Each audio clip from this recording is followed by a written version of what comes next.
10 seconds. 5 seconds.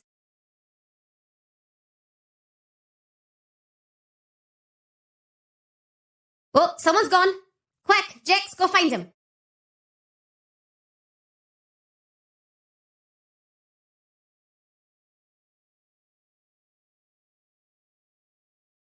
It's Radiant's turn to bat. Void incarnate.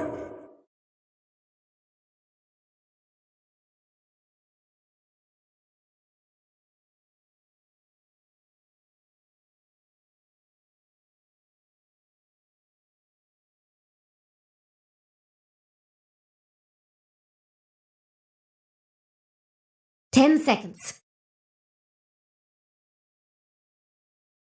5 seconds.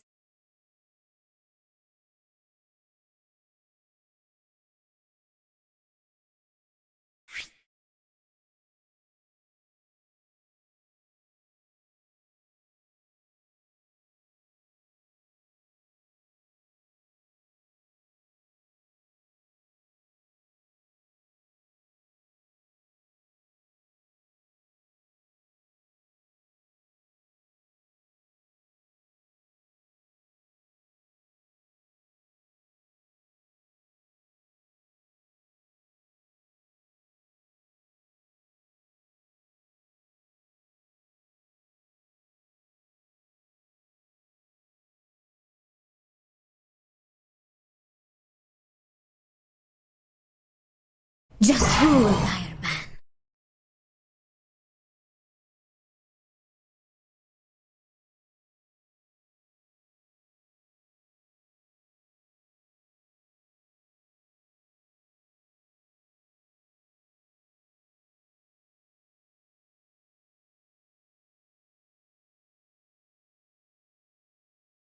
Ten seconds. Dire should pick now. It's Radiant's pick. Life Stealer.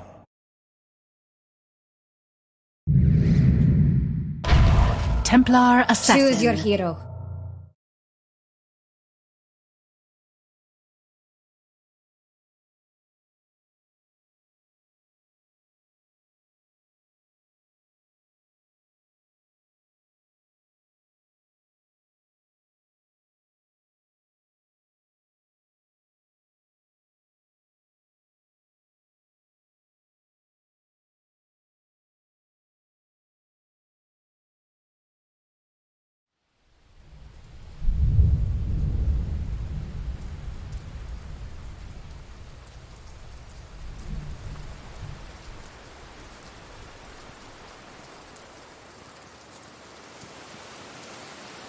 Ten seconds. 5 seconds.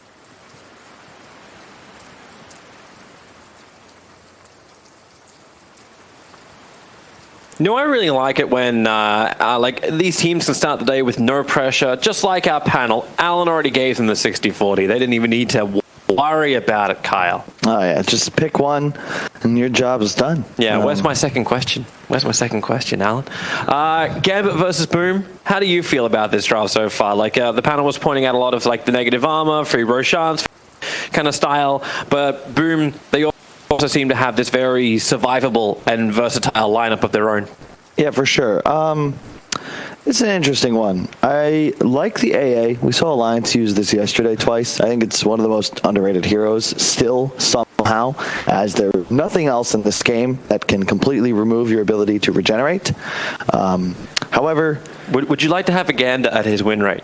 What is in it? This tournament? I'm going to go with 84.6%. That's pretty damn close. It's actually 80% out of the 10 games. There you go. And I think that's a big enough sample size. Why do we always use statistics for this? Can't we just say, oh yeah, he's won 8 out of 10 games? It's better when it, like...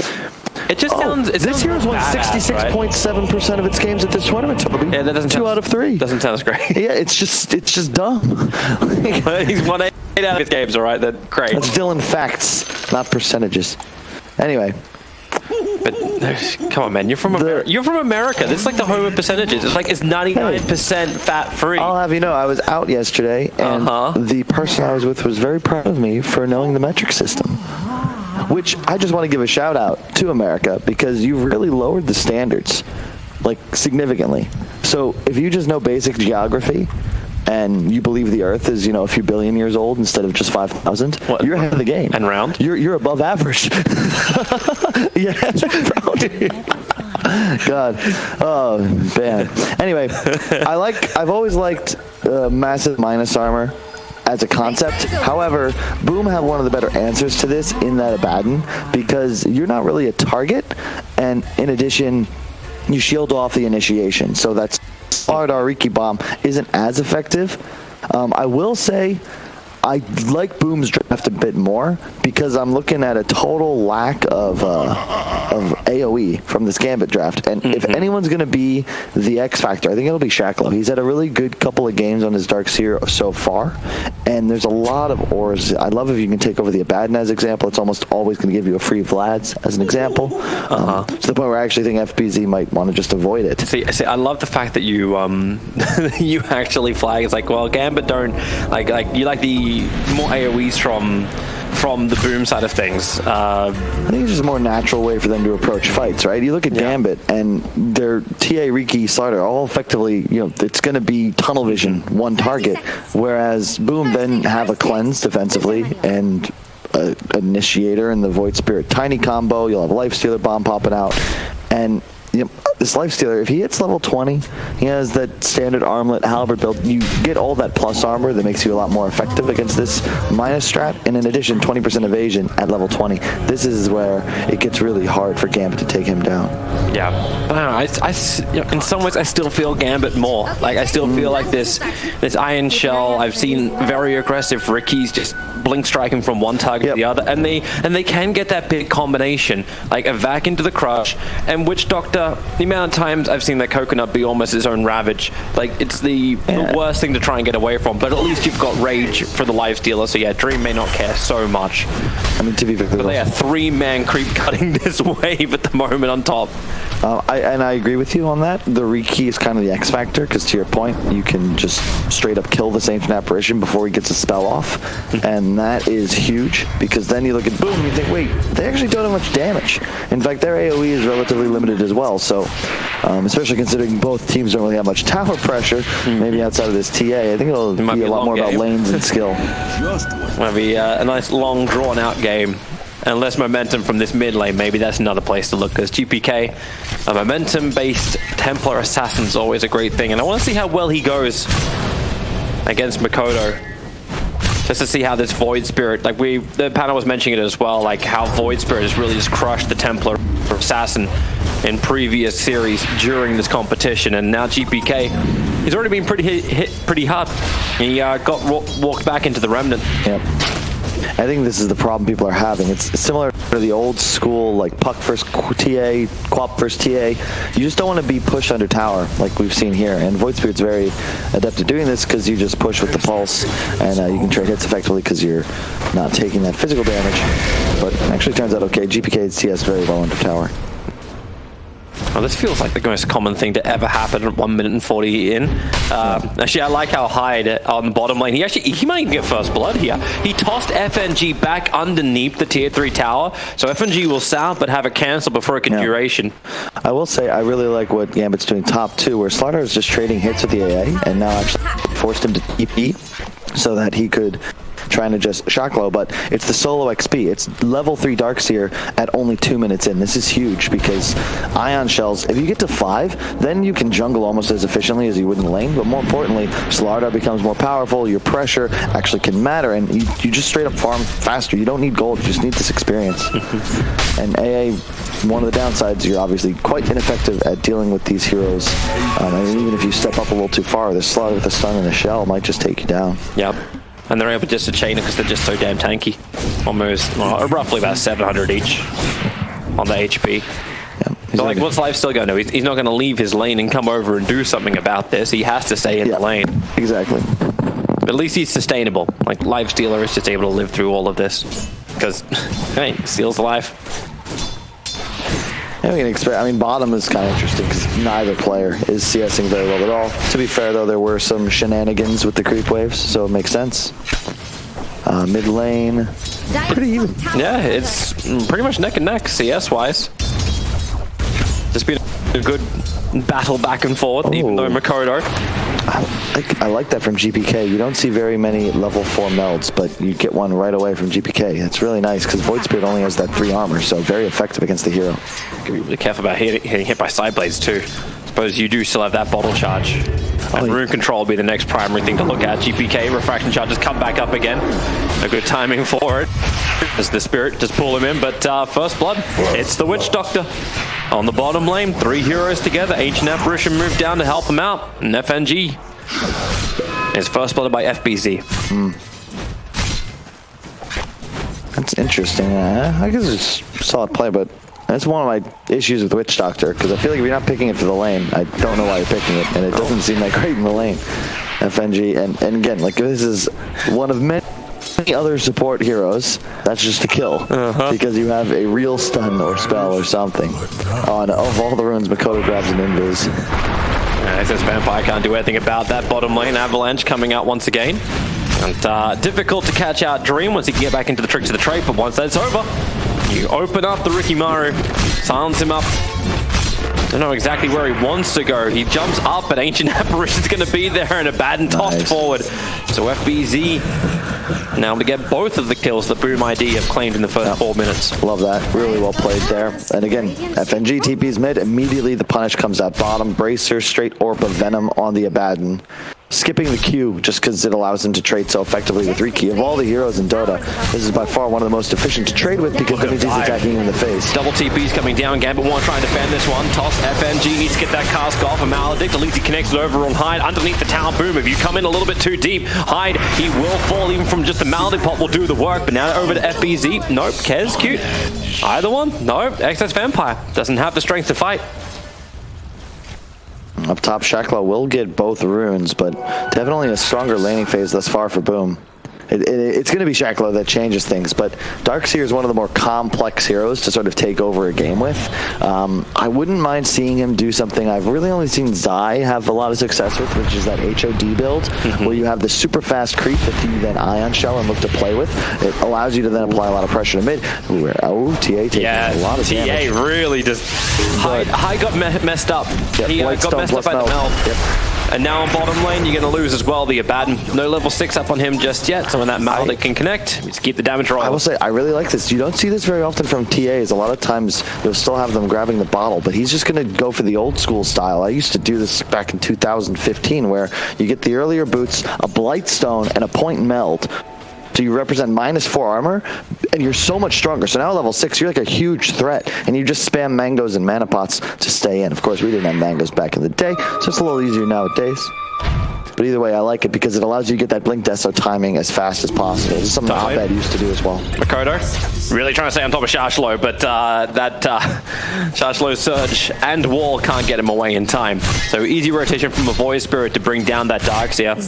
He still hasn't decided what he wants. It's 1,000 gold in the Darkseer. And this is a perfect example of what makes this hero so damn annoying, right? How many other offlaners are going to save this much gold? But you have so many items you could buy, it's just, you're never sure. They're going on bottom lane once again, paralyzing cast with the Maledict. FBZ just can't walk away from this one. He's still short of level 6. Hyde wants to help him out, but what's he going to do? He can toss a hero back underneath the tier 1 tower, and XS Vampire, they can at least get a rebuttal with the help of the Ancient Apparition, but XS Vampire, yep, there will be enough of the tick. He bought Tranquils just before he died, though, so loses no gold. Well done.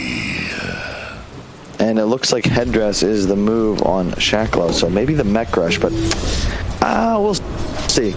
It's never, that's like one of the safer options, but I always prefer to get some item that allows me to play offensive on Darkseer first, or increases my farming speed, even just the casual arcanes first, so that you can constantly always spam shell off cooldown. Yep.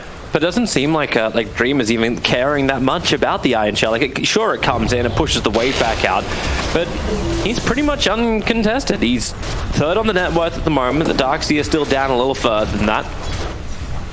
So while the CS looks amazing for the Darkseer, like Lifestealer is still not being crippled. Oh, so he could be going HOD still. I forgot it's in both items, but we'll see which one he chooses to go for. I'm all about HOD when you have 2 red clickers on your squad. Late game having a wolf creep represents like crit. Like it's Avenge Aura for free that you can get in addition to your others. Here we go again. But this time, Abaddon does have the level 6 and he's holding the point. Yeah, she didn't have the third hero there either. That's the right move though. You always hold the point just in case you would die no matter what. He's expecting the contest around the outpost. It's always that prep. We're now 2 minutes away from the 10. Ocean Heart on the Riki. I think that's pretty cool because you're going to hop in the river at a point and just rotate around the map. Remote coming middle with both supports. They really want GPK, who's huge. My God, he's level 9. Almost level 10. TA's been having a good time. Really unpressured. Number 1 on the net worth. The smoke gank. They got to see him and then get the toss forward. Whoa. Just picked up the arcane ring. Is there going to be some more support coming their way? The dust. Okay, they have the reveal. GPK, Slardder, moving in as quick as he can, gets a 3-man crush at GPK. He gets a refraction up. It's up there in time. Dream's also arriving, jumping into the backlines, and GPK, yes, with the bash. Ancient Apparition cannot close the distance, and boom, they were so close they could smell it. Wow, that was. Very close. That is a way to wake up in the morning. Whoa. Living life totally on the edge, and then just shields. A lot of things had to go right there for GPK. A casual circlet, and he found the arcane ring for the plus armor. Otherwise, and he dread swapped efficiently to strength as he got gone on. Otherwise, he certainly dies. All the little things had to be checked. Bottom, a lot of space for Vampire now. He's going to get 6 soon. And if you're Boom, you gotta make a play at some point. Yeah, you can see every little bit counts. Without that circlet, he dies.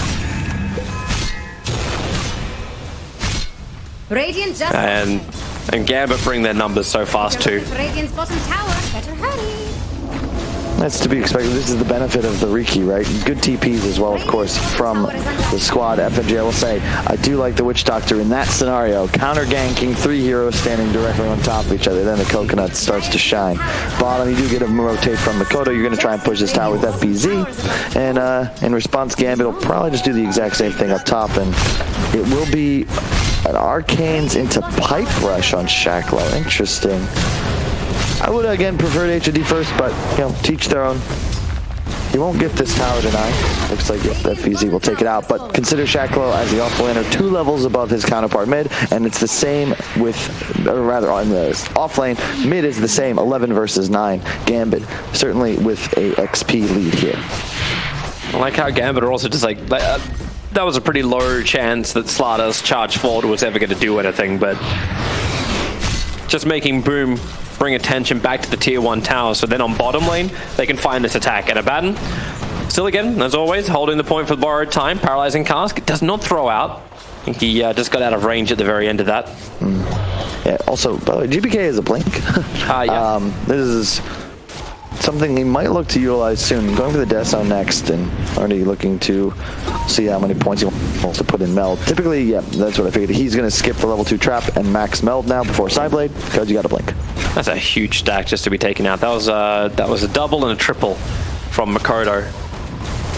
Even though they do need to pull up the other wave again. We're going for that Chrysalis build instead of the Orchid. We've seen a bunch of Void Spirits do this top lane.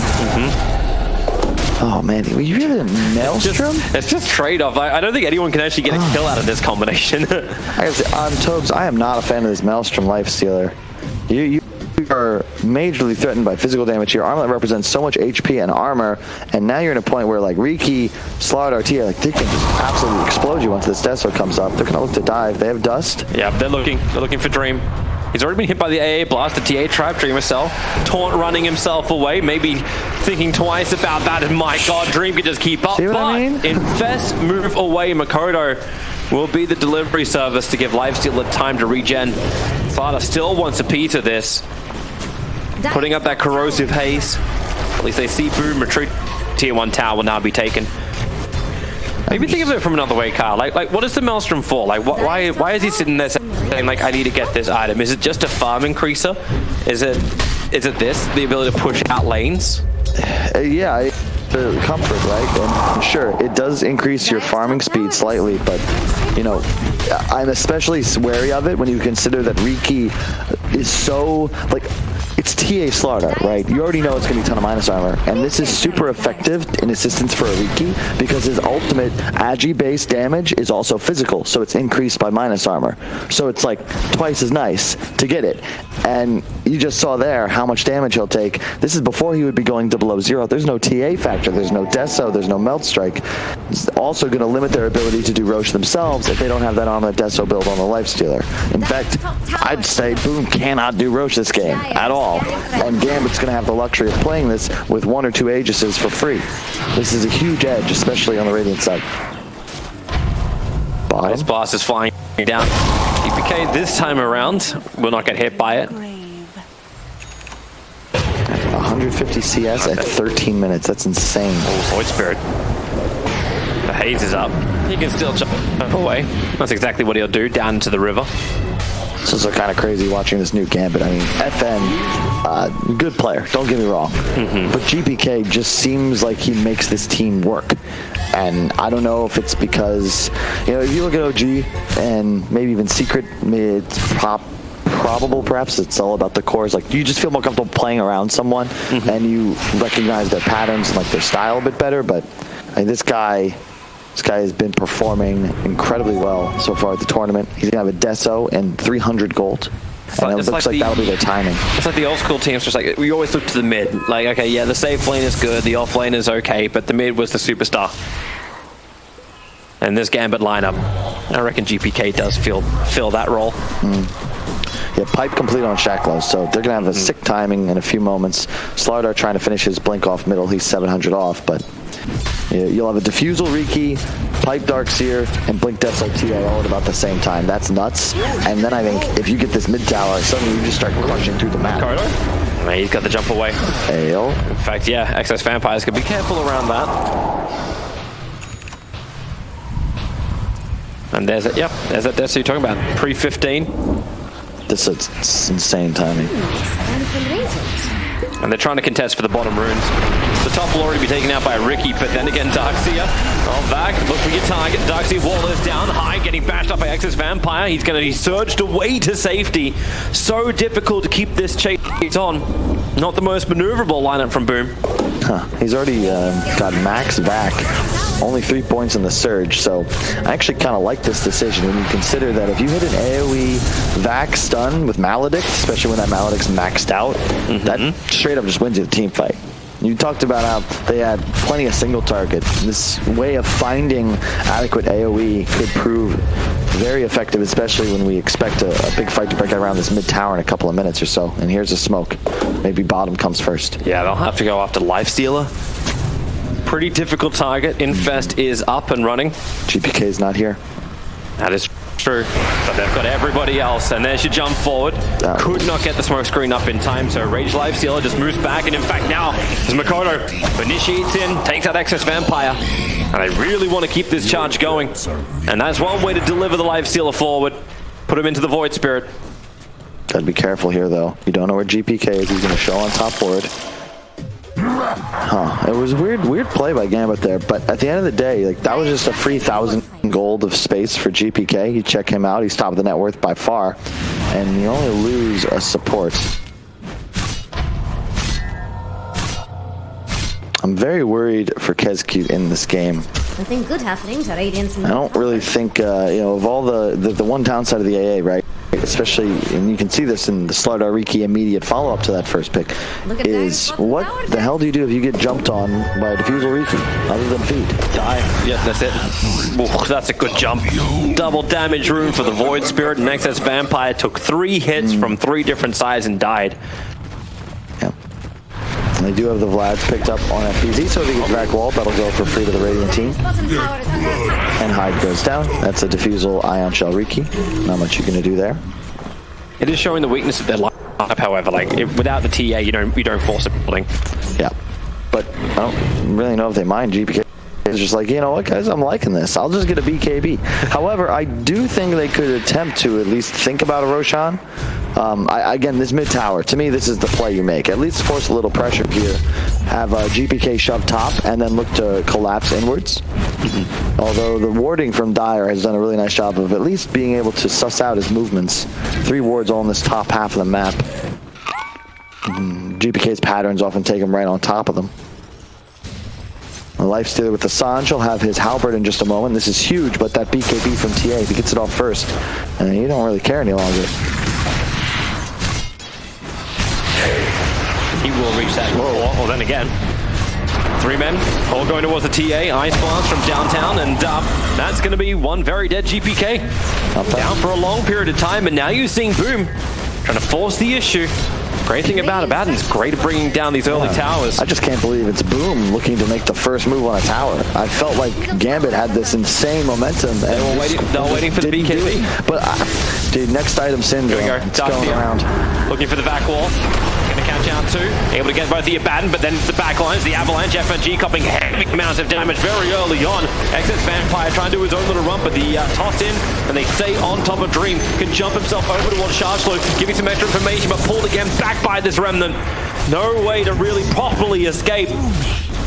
Darkseer was doing everything he could to get Dream out of there. The 4 heroes lost from Gambit, and Boom have just broken the backs of the mid lane. Did they just take a team fight straight up 4-on-5 without their top net worth hero? Radiant's middle tower. Yep. TA was dead that entire time, not involved, and yeah, they thought they had it. This is the Void Spirit factor, right? Was it Winner who was saying Makoto is somebody to watch? Look at this, just comes in on the backside, 3-man pulse, straight up crushes FNG. You're not casting ultimate here, and they just chase for more. Like, what?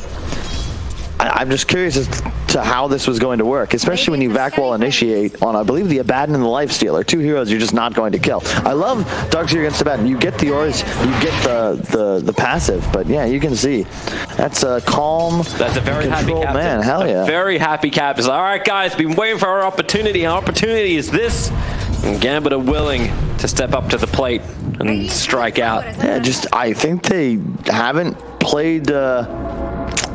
For lack of a better phrase, they're not playing Dota 2. They're playing a PvE farming simulator. And while that appears good, then you realize, wait, it just feels like they've squandered their timing. Roshan's still active. They've had Deso for 7 minutes. They are at least like getting a hell of a lot of items. So for everything that happened, this is the first real swing. We're seeing Golden Experience going the way of Boom. But it was about a 2,500 gold and 4,000 experience to lead, going the way of Gambit. But this now, with a big fight from Boom, this is now going to mean items for them. Like, it's going to mean progression for the Lifesteal. Like, he's already got the Halberd, and he's already looking towards him to sell Cuirass as his next primary item. Roshan has begun. Watch how fast this dies. Pretty fast. Probably could have done this a little while ago, guys. They're coming over. Infest up. Ice Blast is coming in. They've already found one target. The Ice Blast. Dream instantly explodes. Sharkflow will die as well. The Aegis Immortal got to the hands of GPK. So at least he got himself out there alive with the Aegis. But it looks like Boom aren't finished just yet. Blink off cooldown in 1 second time. FNG will not escape. 3 heroes lost, and now with these 3 heroes down, maybe you just push the mid, you take the tier 2. I mean, they keep chasing. They're chasing for the TA. Blink is on cooldown for the moment, so they should jump forward. You also have to begin with, pull him back in. Hyde's got the first bit of damage. Now for the second time around, they're going to have the ice. They've actually got the Ice Blast already back off cooldown. The BKB from GPK, that's his first 10-second BKB duration. Starts his TP out. Very smart from Excess Vampire, just blinks and sprints away. He had nothing to do there at all. Boom's just straight up outplaying him. And I know I'll get flamed. They roach, they got owned. But Tiny has a blink dagger, Toby. He just picked it up off that fight middle. You had an advantage, a significant one. That's no longer there when this first roach play happens at 20 plus minutes instead of 13, 14 like it could have. And suddenly Boom are the ones with control. They're the team with the ability to remove regen, and they're the only team in this game with a save. They have this Abaddon, which makes it so much easier for Void Spirit and Lifestealer to play this game. I talked about Lifestealer doesn't have armor, but he'll have an AC soon. Gambit looking for a fight again. BKB is still on cooldown for another 25 seconds. They're searching for a target, but they just can't find one. Tiny's already blinked away after breaking the first smoke. Jax thinks Radiant's bottom tower is about... This feels like more of a make something happen smoke than one with a declared objective. Maybe, they're just hoping to find heroes in their jungle. It will give FNG the opportunity to de-ward, but I look at this ward placed. You don't see this one. I mean, check the high ground. Yeah, which one do you Using your words, Kyle. So your words. The one. The observer needs to hear your words, Kyle. The one on the hill. You don't put it where the eye is. You put it to the little hill left of it, which is worse vision. But so Radiant jungle, that hillside. No, not a little. Yeah, a little bit further left, down to the left. Bottom left. A little down to the left. There you There's go. One, there you go. That one, yeah. right? So right there. he knows it might be there, but didn't check. You would need a courier to suss it out. And now they're going to look to go middle. There's a Tiny here, but he's very tanky. He's got a lifestealer right behind him too. Like you can try and go for that. It feels like every time Boom is ready to initiate, like the Ice Blast is always on the right timing. Like I never feel like I have to wait to say Ancient Apparition's Ice Blast. Like it's like you don't have time to say that entire phrase. Crimson Guard up on the Abaddon as well. They're so tanky now.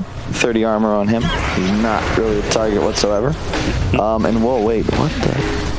Oh my goodness, they have a Shiva's already on Makoto. Yep. I love this build. The casual Crystallis for just the maximum damage per gold efficiency, into Yulst for setup and save, and then a Shiva's just to not only provide vision, even more AoE damage in the middle of a fight, but you're just not going to die any longer, especially with an Abaddon behind you. He's got 26 armor. You know, time too, like he's been very willing, like Voice Bar, I'm going to jump right on top of 3 heroes. Yeah. Like it's not the fear of the crush, it's not the fear of the vac, which was actually, like it did put the fear into you early on. And now, forward, XS Vampire. Not enough information to work with there. Jumps up on the high ground, dies very quickly. And now paralyzing cast, but look towards the Abaddon. This is a borrowed time target, and look at Makoto straight at the back line. It's a good back. Here comes your Ice Blast. Almost everyone from Gambit's going to get hit by this. Well, at least TPK will get his BKB off. Abaddon still has the borrowed time available. Sounds for the moment, but boom, they just walk away from all of this. The illusion to following up. The first little crush comes in. Maybe Tricks of the Trade. Ricky can help do the damage, but again, Makoto, FNG, so low on life. Vector's Vampire, they want to remove his stun, then move over towards the Ricky, they'll remove his life. Everything must go, and the Spirit, at least Shashlo can surge, run away from all of it. They're straight out outplaying him, Toby. Like, and Gambit. It's a kind of a meme. I used to have my team, and even players on other teams repeat.